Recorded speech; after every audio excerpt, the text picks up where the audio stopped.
गांड फाड़ डाली। जॉर्डन अपने इस हफ्ते को सेलिब्रेट करने के लिए बुलाता है पूरी की पूरी नंगी गैंग। मैंने जो आपको दिखाया वो तो सिर्फ 1% था। उसने बुलाई थी 50 धंधे वाली, बड़े भारी भरकम सामान वाली। वॉल स्ट्रीट में सभी को इनके बारे में पता चल चुका था, क्योंकि ये इतनी बड़ी कंपनी जो बन चुकी थी। बहुत ही जल्द वॉल स्ट्रीट की सबसे मशहूर मैगजीन जॉर्डन का इंटरव्यू लेने पहुंचती है, और उस इंटरव्यू ने जॉर्डन की इज्जत की माँ बहन एक कर डाली। वो अपनी वाइफ से कहता है, साली कमीनी कुतिया, उसने मेरा Wolf of the Wall Street नाम रखा है। अरे हाँ, मैं आपको मैगजीन का नाम बताना तो भूल ही गया, शायद आप लोगों ने नाम तो सुना ही होगा, फोर्ब्स। अगले दिन जॉर्डन जब अपनी कंपनी पहुंचता है तो देखता है वहाँ पर बहुत से लोगों की भीड़ लगी हुई है। हर कोई उसकी कंपनी को ज्वाइन करने के लिए उतावला था। फोर्ब्स मैगजीन ने उसको सुपरस्टार बना दिया था। जॉर्डन बताता है उसकी कंपनी एक पागल खाना थी। लालचियों का मेला, हवस और ड्रग्स का नंगा नाच वहाँ हर रोज होता था। हालात इतने बिगड़ गए थे कि उसे 7 और 9 के बीच में घचाघच बैन करनी पड़ी, लेकिन उससे भी काम नहीं बना। जिसके बाद उसने अपने डैड मैक्स को अपनी कंपनी में डिसिप्लिन बनाने का काम सौंपा। गुस्सा हमेशा उनकी नाक पर रहता था, इसीलिए उनको सभी लोग मैड मैक्स बुलाते थे। वो जॉर्डन से कहते हैं, 4,30,000 बहनचोद डॉलर्स एक महीने में उड़ा दिए तुमने, यानी कि 3 करोड़ और 26 लाख रुपए। जॉर्डन कहता है वो बिजनेस के खर्चे हैं। डैड कहते हैं, ये देखो बहनचोद 26,000 का डिनर। जॉर्डन उनको चूतिया बनाते हुए कहता है, हमारे साथ क्लाइंट गए थे। डैड कहते हैं, ये बहनचोद डीजे एंटरटेनमेंट्स क्या है? मुझे पता है ये कंपनी कॉल गर्ल सप्लाई करती है, इसका कोई जवाब है तुम्हारे पास? जॉर्डन कहता है, डैड आपको डीजे एंटरटेनमेंट्स की लड़कियों को देखना चाहिए, वो कमाल की हैं, वो सभी की सभी नीचे सेव करती हैं।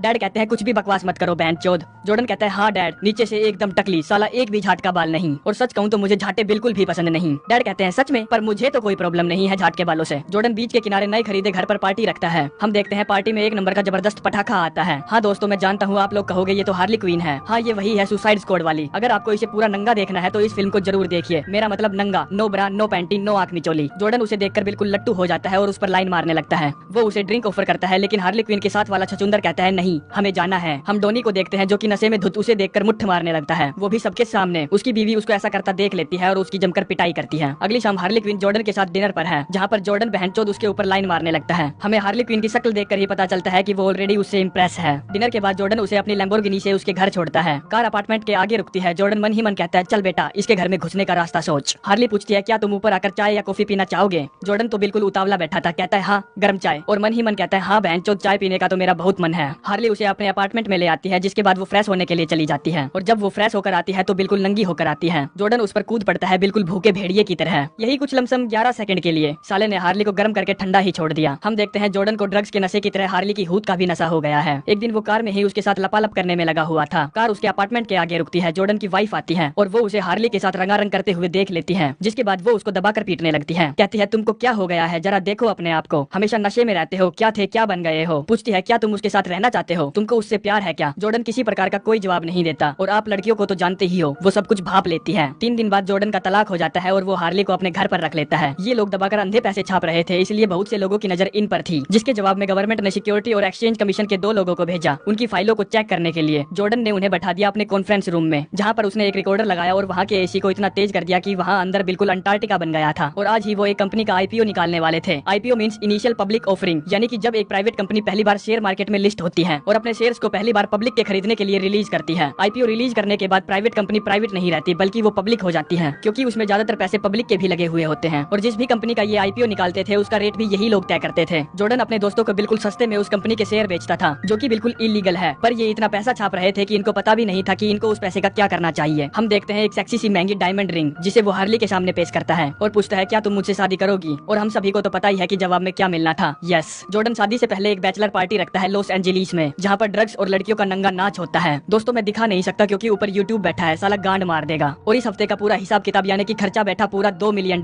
यानी कि 15 करोड़ रुपए। आगे जॉर्डन हार्ली से बहामास बीच पर शादी करता है। शादी में हार्ली जॉर्डन को आंट एमा से मिलवाती है, जिसका इस मूवी में बहुत बड़ा भसड़ वाला रोल है। जॉर्डन के पास बेशुमार दौलत थी तो वो अपनी वाइफ हार्ली को शादी का गिफ्ट देता है, जो कि एक चलती फिरती बहुत बड़ी योट है, जिसे देखकर हार्ली की फटी रह जाती है। आंखें नहीं, जो फटनी चाहिए वही। 3 हफ्तों तक वो योट में बैठकर कैरिबियन समुद्र में मजे करते हैं और फिर पहुंचते हैं लॉन्ग आइलैंड, जहाँ पर जॉर्डन एक बड़ा सा घर खरीदता है, जो कि 7 किलो में बना है, और वहाँ का रियल एस्टेट दुनिया का सबसे महंगा रियल एस्टेट है। जिसके बाद कहानी शिफ्ट होती है 18 महीने बाद। हार्ली उस पर गुस्सा है क्योंकि वो भोसड़ी का बिल्कुल बेपरवाह और बेजिम्मेदार आदमी है। कहती है, तुम एक बाप बन गए हो, तुम अपनी जिम्मेदारियों से यूं मुकर नहीं सकते। आगे वो स्टीम लेता है ताकि जो भी ड्रग्स उसने लिए हैं वो उसके शरीर से निकल जाए। फिर वो हार्ली को पटाने की कोशिश करता है, जिसमें वो बुरे तरीके से हारता है। आगे वो अपनी कंपनी पहुंचता है और आज वो दिन था जिस दिन वो अपनी कंपनी का सबसे बड़ा आईपीओ लॉन्च करने वाला था। जॉर्डन अपने एम्प्लॉइज को एक धांसू सी स्पीच देता है ताकि वो मन लगाकर काम करे और दबाकर शेयर बेचे। दोपहर के 1 बजे वो स्टॉक को बेचने के लिए मार्केट में उतारता है, जब उसकी वैल्यू $4.50 थी और सिर्फ 1:03 पर उसकी वैल्यू $18 पहुंच गई थी। वॉल स्ट्रीट की बड़ी बड़ी कंपनियां भी अब उस स्टॉक को खरीद रही थी। जॉर्डन बताता है, हमने 2 मिलियन शेयर मार्केट में बेचने के लिए उतारे थे, जिनमें से 1 मिलियन शेयर तो उसके पट्टों ने ही खरीद लिए थे, जिसका नतीजा नतीजा ये हुआ कि उन्होंने बहनचोद 3 घंटों के अंदर $22 मिलियन के शेयर बेच डाले थे, यानी कि 167 करोड़ रुपए के शेयर। और फिर आए FBI वाले मादरचोद तहकीकात करने। जॉर्डन हवाबाजी करते हुए पूछता है, ऐसी योट पर गए हो कभी जिसके ऊपर हेलीकॉप्टर हो? FBI वाला कहता है, तुम्हारी योट सच में शानदार है। जॉर्डन FBI वाले से पूछता है, कितना कमा लेते हो साल के? 50 या 60 हजार डॉलर लगभग अंदाजन। FBI वाला कहता है, हाँ तुमने बिल्कुल सही कहा। जॉर्डन कहता है, यार दिल से बुरा लगता है, जो लोग देश की सेवा करते हैं उनकी सैलरी इतनी कम। और जॉर्डन उन्हें इनडायरेक्टली घूस ऑफर करता है, लेकिन वो लोग उसकी घूस को एक्सेप्ट नहीं करते। जॉर्डन कहता है, तुम दोनों बहनचोद निकलो मेरी योट से। FBI वाले कहते हैं, हमें उम्मीद है हम जल्द ही दोबारा मिलेंगे। जॉर्डन कहता है, हाँ मिल लेना, सालों पहले बस पकड़कर अपनी बदसूरत बीवियों से तो मिल लो, तब तक मैं अपने टट्टों पर मेयोनीज लगाकर लड़कियों से चाटने के लिए कहता हूँ। इतना सब कुछ कहने के बाद भी जॉर्डन को तसल्ली नहीं मिलती। वो अपनी जेब से नोटों की गड्डी निकालते हुए कहता है, सुनो बहन के लोड़ो, देखो मेरी जेब से क्या निकला, तुम्हारी साल भर की सैलरी, जो कि मेरे लिए हर रोज का खर्चा है। FBI वाले कुछ नहीं बोलते, वो चुपचाप अपने चुत्तर भींचकर यहाँ से खिसक लेते हैं। अगले ही दिन जॉर्डन स्विस बैंक में अपने पैसे छुपाने का डिसीजन लेता है। वो अपनी कंपनी के एक एम्प्लॉय की मदद से एक स्विस बैंकर को जानता था, जिसके बाद उससे मिलने के लिए वो मुंह उठाकर वहाँ पहुंच जाता है। जॉर्डन उससे स्विस बैंक के सीक्रेसी लॉ के बारे में पूछता है कि उन्हें किन हालातों में अमेरिकन गवर्नमेंट के साथ कोऑपरेट करना पड़ेगा मजबूरन। बैंकर बताता है, सिर्फ उन्हीं हालातों में स्विस बैंक कोऑपरेट करेगा जब उस क्राइम को स्विट्जरलैंड में भी क्राइम माना जाएगा। कहता है, अगर US जस्टिस डिपार्टमेंट हमें कोई लेटर भेजेगा तो वो सिर्फ हमारे लिए एक टॉयलेट पेपर है। जॉर्डन पूछता है, अगर वो नोटिस किसी तरह के स्टॉक फ्रॉड के लिए हुआ तो? और जहाँ तक मुझे पता है उसे स्विट्जरलैंड में भी क्राइम माना जाता है, तो उस वक्त में आपको उनसे कोऑपरेट करना ही पड़ेगा। बैंकर कहता है, हाँ करना पड़ेगा, अगर वो अकाउंट आपके नाम पर खोला गया है। जिसके बाद मीटिंग खत्म होती है और अब जॉर्डन को कोई ऐसा पट्टा चाहिए था जिसके पास स्विस पासपोर्ट हो। जॉर्डन पहुंचता है अपनी आंट एमा के पास और वो आंट एमा को बहनचोद पटा लेता है स्विस बैंक में उसके नाम से अकाउंट खोलने के लिए। जॉर्डन के पास बिस्तर भर के पैसा हुआ करता था, इतना पैसा आंट एमा स्विट्जरलैंड कभी नहीं ले जा सकती थी। जिसके बाद वो बुलाता है ब्रैड को, जो कि एक सक्सेसफुल व्हाइट पाउडर का डीलर था। वो अपना दिमाग दौड़ाता है और नोटों की गड्डी को अपनी बीवी के शरीर पर लपेट देता है। जॉर्डन को समझ में आ जाता है कि ये तरीका काम नहीं करेगा, क्योंकि ऐसे तो उसको स्विट्जरलैंड के 50 चक्कर लगाने पड़ेंगे। जिसके बाद ब्रैड अपनी बीवी की पूरी फैमिली को उठा लेता है, क्योंकि उन सभी के पास भी स्विस पासपोर्ट था। ब्रैड की बीवी अपनी फैमिली के साथ पैसों के बैग भर भर के 6 चक्कर स्विट्जरलैंड के लगाती है, जिनमें टोटल रकम थी $20 मिलियन,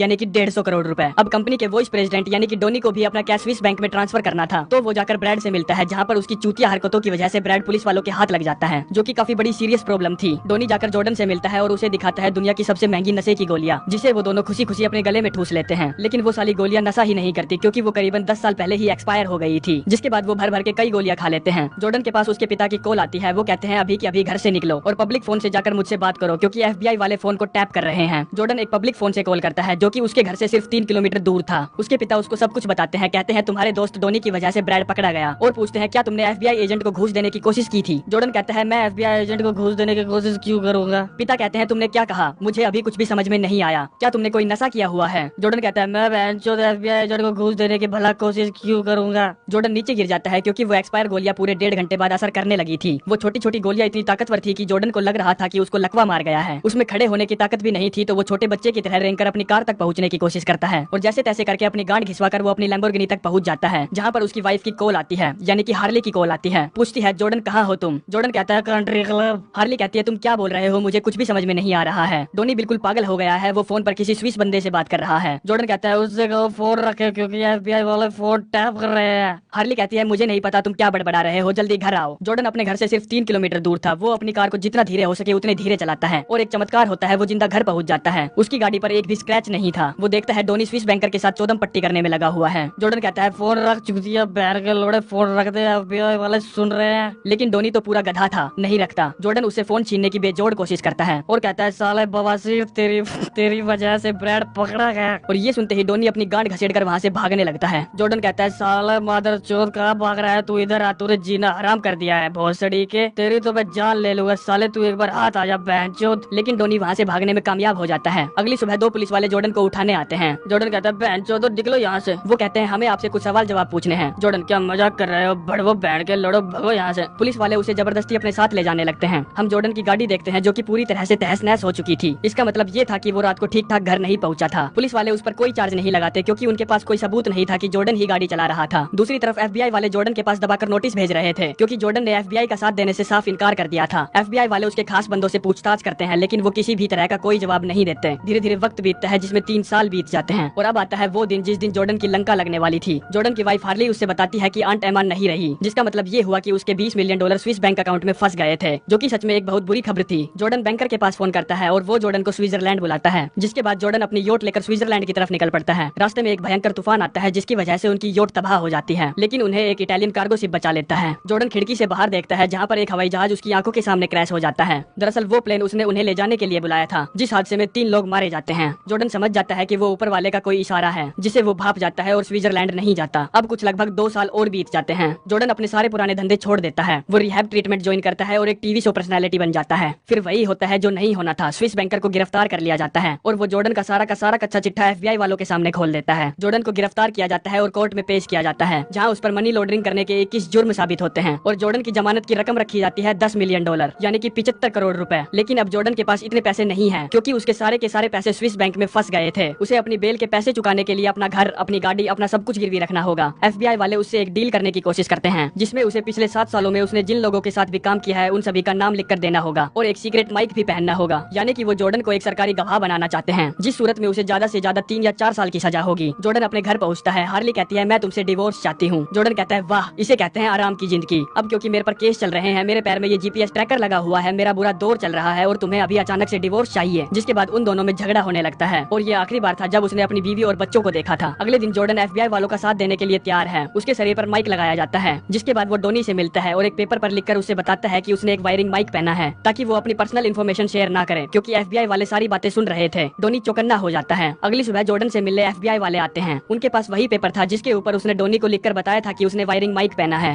FBI टीम ऑफिस पहुंचती है और जॉर्डन के सभी खास बंदों को अरेस्ट कर लेती है। आगे जॉर्डन को अदालत में पेश किया जाता है। जॉर्डन की मदद से 24 मंजे हुए सातिर खिलाड़ी पकड़े जाते हैं और करोड़ों मिलियन डॉलर्स की वसूली की जाती है, क्योंकि उसने पिछले 7 सालों में जिन भी लोगों के साथ काम किया था उन सभी लोगों का नाम लिखकर FBI वालों को दे दिया था। उनके साथ कोऑपरेट करने का नतीजा ये हुआ कि जज उसे 3 साल की कैद व मुशक्कत की सजा सुनाता है। जॉर्डन अपनी 3 साल की सजा काटता है। आखिरी सीन में हम देखते हैं वो वापस आता है दुनिया के सबसे बेहतरीन सेल्स ट्रेनर के रूप में। जॉर्डन अपनी पॉकेट से पेन निकालता है और ऑडियंस से वो पेन उसे बेचने के लिए कहता है। सभी लोग पेन के बारे में तरह तरह की बातें बताते हैं, पर कोई भी वो जवाब नहीं देता जिसकी तलाश जॉर्डन को थी। इसी के साथ ये कहानी यहीं पर समाप्त